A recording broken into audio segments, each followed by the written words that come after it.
ಹರಿಹರ ಪಂಚಮಸಾಲಿ ಗುರುಪೀಠದ ವಚನಾನಂದ ಶ್ರೀಗಳ ವಿರುದ್ಧ ದಾಖಲಾಗಿರುವ ಪಾಕ್ಸೋ ಪ್ರಕರಣ ಇದೀಗ ಮಹತ್ವದ ತಿರುವು ಪಡೆದುಕೊಂಡಿದ್ದು, ಕರ್ನಾಟಕ ಹೈಕೋರ್ಟ್ ಮಾಡಿದ ತೀವ್ರವಾದ ಮೌಖಿಕ ಆಕ್ಷೇಪಣೆಗಳು ರಾಜ್ಯಾದ್ಯಂತ ಚರ್ಚೆಗೆ ಕಾರಣವಾಗಿವೆ.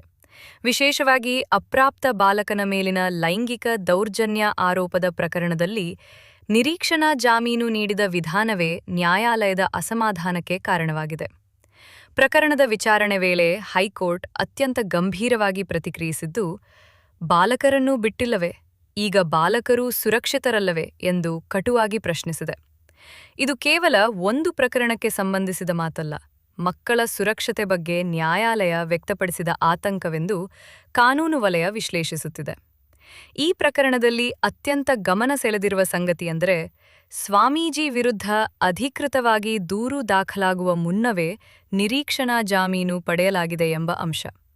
ಲಭ್ಯ ದಾಖಲೆಗಳ ಪ್ರಕಾರ ಮೇ 7ರಂದು ಪಾಕ್ಸೋ ಪ್ರಕರಣ ದಾಖಲಾಗಿದ್ದರೆ, ಅದಕ್ಕೂ ಒಂದು ದಿನ ಮೊದಲು ಅಂದರೆ ಮೇ 6ರಂದೇ ನಿರೀಕ್ಷಣಾ ಜಾಮೀನು ಮಂಜೂರಾಗಿದೆ.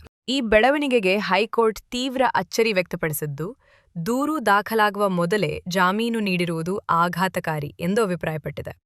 ಬಾಲಕನ ತಾಯಿ ಸಲ್ಲಿಸಿದ್ದ ಅರ್ಜಿಯ ವಿಚಾರಣೆ ನಡೆಸಿದ ವೇಳೆ ಮೇಲ್ನೋಟಕ್ಕೆ ಈ ಪ್ರಕರಣದಲ್ಲಿ ನಿರೀಕ್ಷಣಾ ಜಾಮೀನು ನೀಡಿದ ವಿಧಾನ ಸರಿಯಾದ ರೀತಿಯಲ್ಲಿ ನಡೆದಿಲ್ಲ ಎಂಬ ಅಭಿಪ್ರಾಯವನ್ನು ನ್ಯಾಯಾಲಯ ವ್ಯಕ್ತಪಡಿಸಿತು. ಇದೇ ಕಾರಣಕ್ಕೆ ವಚನಾನಂದ ಶ್ರೀಗಳಿಗೆ ನೋಟಿಸ್ ಜಾರಿಗೊಳಿಸಲಾಗಿತ್ತು. ಬಳಿಕ ನಡೆದ ವಿಚಾರಣೆಯಲ್ಲಿಯೂ ನ್ಯಾಯಾಲಯ ತನ್ನ ಅಸಮಾಧಾನವನ್ನು ಮತ್ತೊಮ್ಮೆ ದಾಖಲಿಸಿದೆ. ವಿಚಾರಣೆ ವೇಳೆ ವಚನಾನಂದ ಶ್ರೀಗಳ ಪರ ವಕೀಲರು, ಗುರುಪೀಠದ ಟ್ರಸ್ಟ್ ಮತ್ತು ಸ್ವಾಮೀಜಿಗಳ ನಡುವೆ ಹಲವು ಭಿನ್ನಾಭಿಪ್ರಾಯಗಳಿದ್ದವು. ಪತ್ರಿಕಾಗೋಷ್ಠಿಗಳಲ್ಲಿಯೇ ಪಾಕ್ಸೋ ಪ್ರಕರಣ ದಾಖಲಿಸುವುದಾಗಿ ಬೆದರಿಕೆ ಹಾಕಲಾಗಿತ್ತು. ಇದೇ ಕಾರಣದಿಂದ ಮುನ್ನೆಚ್ಚರಿಕೆಯಾಗಿ ನಿರೀಕ್ಷಣಾ ಜಾಮೀನು ಪಡೆಯಲಾಗಿದೆ ಎಂದು ನ್ಯಾಯಾಲಯಕ್ಕೆ ತಿಳಿಸಿದರು. ಈ ಪ್ರಕರಣದ ಹಿಂದೆ ಷಡ್ಯಂತ್ರವಿದೆ ಎನ್ನುವ ವಾದವನ್ನೂ ಅವರು ಮುಂದಿಟ್ಟಿದ್ದಾರೆ. ಆದರೆ ನ್ಯಾಯಾಲಯ ಈ ಹಂತದಲ್ಲಿ ಆರೋಪ ಸತ್ಯವೇ ಅಥವಾ ಸುಳ್ಳೇ ಎಂಬುದನ್ನು ಪರಿಶೀಲಿಸುವ ಬದಲು ಜಾಮೀನು ನೀಡಿದ ವಿಧಾನ ಮತ್ತು ಕಾನೂನು ಪ್ರಕ್ರಿಯೆಯ ಸರಿತನದ ಬಗ್ಗೆ ಪ್ರಶ್ನೆ ಎತ್ತಿದೆ. ಈ ರೀತಿಯ ಪ್ರಕರಣದಲ್ಲಿ ನಿರೀಕ್ಷಣಾ ಜಾಮೀನು ನೀಡುವುದು ಸರಿಯಲ್ಲ, ನಿಯಮಿತ ಜಾಮೀನು ಅರ್ಜಿ ಸಲ್ಲಿಸುವುದೇ ಸೂಕ್ತ ಎಂದು ಹೈಕೋರ್ಟ್ ಅಭಿಪ್ರಾಯಪಟ್ಟಿರುವುದು ಪ್ರಕರಣದ ಗಂಭೀರತೆಯನ್ನು ಮತ್ತಷ್ಟು ಹೆಚ್ಚಿಸಿದೆ.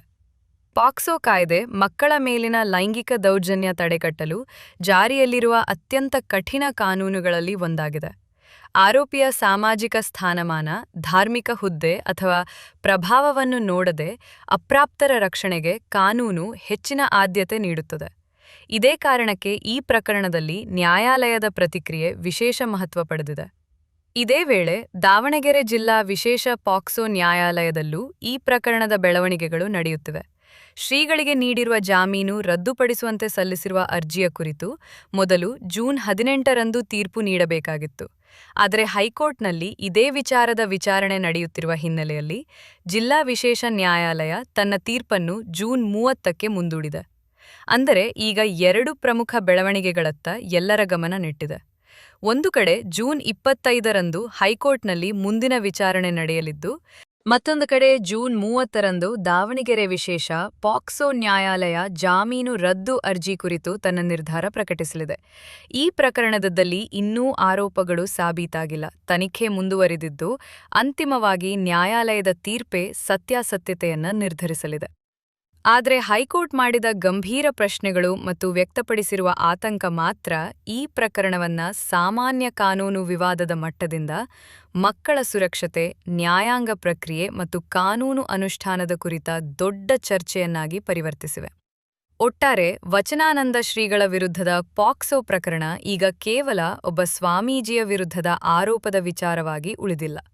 ದೂರು ದಾಖಲಾಗುವ ಮುನ್ನವೇ ಜಾಮೀನು ಹೇಗೆ ಸಿಕ್ಕಿತು, ತನಿಖೆಯ ದಿಕ್ಕು ಏನು, ಆರೋಪಗಳ ಹಿಂದೆ ವೈಯಕ್ತಿಕ ಅಥವಾ ಸಂಸ್ಥೆಯ ಒಳಜಗಳ ಇದೆಯೇ ಅಥವಾ ನಿಜಕ್ಕೂ ಅಪ್ರಾಪ್ತ ಬಾಲಕನ ಮೇಲೆ ದೌರ್ಜನ್ಯ ನಡೆದಿದೆಯೇ ಎಂಬ ಎಲ್ಲಾ ಪ್ರಶ್ನೆಗಳಿಗೆ ಮುಂದಿನ ದಿನಗಳಲ್ಲಿ ನ್ಯಾಯಾಲಯದ ಪ್ರಕ್ರಿಯೆಯಲ್ಲೇ ಉತ್ತರ ಸಿಗಬೇಕಿದೆ.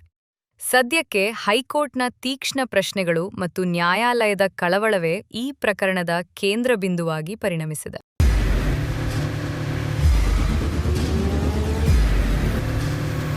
ಪ್ರಜಾಮಾರ್ಗ ನ್ಯೂಸ್, ಇದು ಜನಸಾಮಾನ್ಯರ ಧ್ವನಿ. ನಮಸ್ಕಾರ.